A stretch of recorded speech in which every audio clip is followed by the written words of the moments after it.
안녕하십니까. 자, 탈북자들이 대한민국에 와서 3년, 5년, 10년 지나다 보게 되면 고향에 대한 그리움이 아주 극단적으로 이제 흘러가는 경우가 있습니다. 그래서 뭐 여러 가지 이유가 있겠지만 북한에 가고 싶다. 북한에 가려고 하다가 진짜 북한에 갔던 이런 황당한 사건들이 실제로 있었습니다. 아마 여러분들은 탈북자가 북한에까지 갔는데 잡히지 않고 그냥 왔다? 이건 정말 생각하기가 상당히 좀 쉽지가 않은 상황이죠. 자, 모든 게 처음 이루어질 경우에는 설마 탈북자가 북한으로 갈 생각을 했을까? 자, 이런 생각을 하게 됩니다. 대한민국 통일부도 예를 들면 금강산 한때 김대중 정부 때 우르르 몰려갈 때 금강산에 탈북자가 신청을 했을까? 이건 아마 누구도 예상하지 못했을 겁니다. 그런데 실제로 한 탈북자가 금강산 방문에 신청을 했고 금강산에 갔습니다. 그 주인공은 바로 이 김영덕 씨인데요. 뭐 저하고는 아주 개인적으로 많은 친한 동생입니다. 저는 이제 이 친구한테 야, 너 참 간도 크다. 너 거기 갔다가 잡히면 어떡하려고 그러냐 했더니 뭐 웃으면서 날 왜 잡아가요? 뭐 그런 얘기를 하더라고요. 이 친구의 말도 약간 일리가 있습니다. 왜냐하면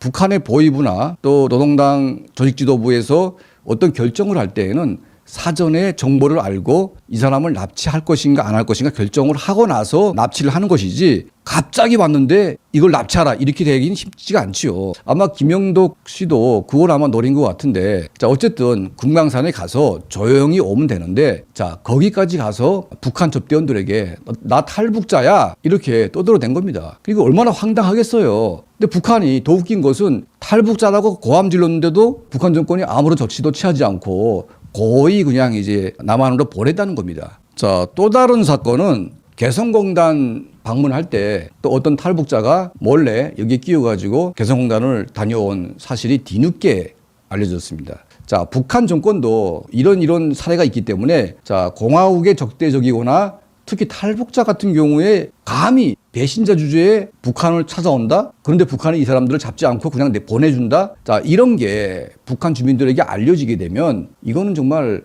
감당하기 힘든 다른 현실이 벌어지게 됩니다. 그래서 그 다음부터는 탈북자라고 떠드는 놈들을 오게 되면 무조건 잡아서 감옥에 집어넣어라. 이런 지시가 내려진 겁니다.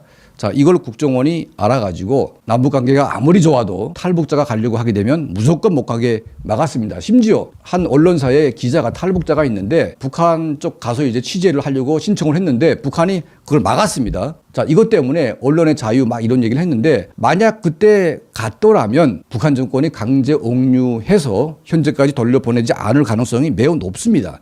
자, 이 사건 이후에 북한 통전부가 뒤늦게 북한 지도부로부터 욕을 얻어먹고 남쪽에다가 강력 항의를 한 겁니다. 공화국을 배반하고 남쪽으로 간 도주자가 감히 뻔뻔스럽게 북한 땅을 다시 제발로 와서 난동을 피운 것은 이거는 공화국을 모독하는 것이다. 이렇게 막 항의를 했고 우리 대한민국도 아니 남쪽으로 와서 우리 국민이 됐으면 당연히 우리 대한민국 국민인데 너네가 간장할 필요가 없다. 뭐 이런 식으로 이제 뭐 티격태격을 한 것 같아요. 너무 지나치게 막 이렇게 하게 되면 북한 정권도 부담스러운지 모르겠지만 어쨌든 이 김영덕 씨는 간이 배 밖에 나온 사람이다. 이런 생각을 했고 저는 친한 동생이기 때문에 만나면 항상 이런 얘기를 합니다. 또 어떤 탈북자들은 상당한 지위에 있다가 온 탈북자들인데 고향에 가고 싶으니까 갈 수는 없고 그러면 고향의 향기를 맡아볼 데가 어디 있냐 찾다 보니까 그 베이징 심양 단동에 이제 북한 식당이 있는 거죠. 그래서 거기 가가지고 이제 고향 처녀들과 함께 고향 얘기도 하고 막 이렇게 하는데 자 항상 이제 술이 문제입니다. 술에 취하다 보니까 북한 노래 막 부르는데 북한 아가씨들이 보니까 이건 북한 사람밖에 모르는 노래인데 왜 이렇게 잘 알지? 뭐 이렇게 이제 보는 경우도 있는 거죠. 그러니까 옆에 사람들이 야, 그거 부르지 말라 막 하는데도 불구하고 술이 올라가가지고 고향에 막 구림이 북받치다 보니까 눈물까지 흘리면서 북한 노래를 부르는 바람에 그 지배인이 나와가지고 야, 제발 좀 탈북자 흉내 내지 말아라 달라. 이렇게 막 싹싹 빌다시피 뭐 했던 이제 그런 경험도 있다고 합니다. 자, 이런저런 이유로 북한 보위부에 보고가 되겠죠. 자, 그때부터는 탈북자가 오게 되면 테러 또는 납치 이런 계획까지 세우게 되니까 이제는 좀 북한 식당 가기가 꺼림직합니다. 그리고 몰래 가긴 가지만 탈북자라고 대놓고 떠들다가는 북한의 공작원에 의해서 독침 맞을 수 있기 때문에 옛날에 그런 향수를 가지고 다시 그런 행동을 했다가는 자기 목숨이 위태로울 수 있다는 겁니다. 자, 추석을 맞이해서 많은 사람들이 고향도 가고 하지만 우리 탈북자들은 고향에 지척이 있지만 갈 수가 없습니다. 자, 그런 이유 때문에 이런 많은 해프닝들이 일어나게 됐고 이런저런 사연들을 오늘 추석을 계기로 우리 구독자님들께 좀 다양한 얘기를 했습니다.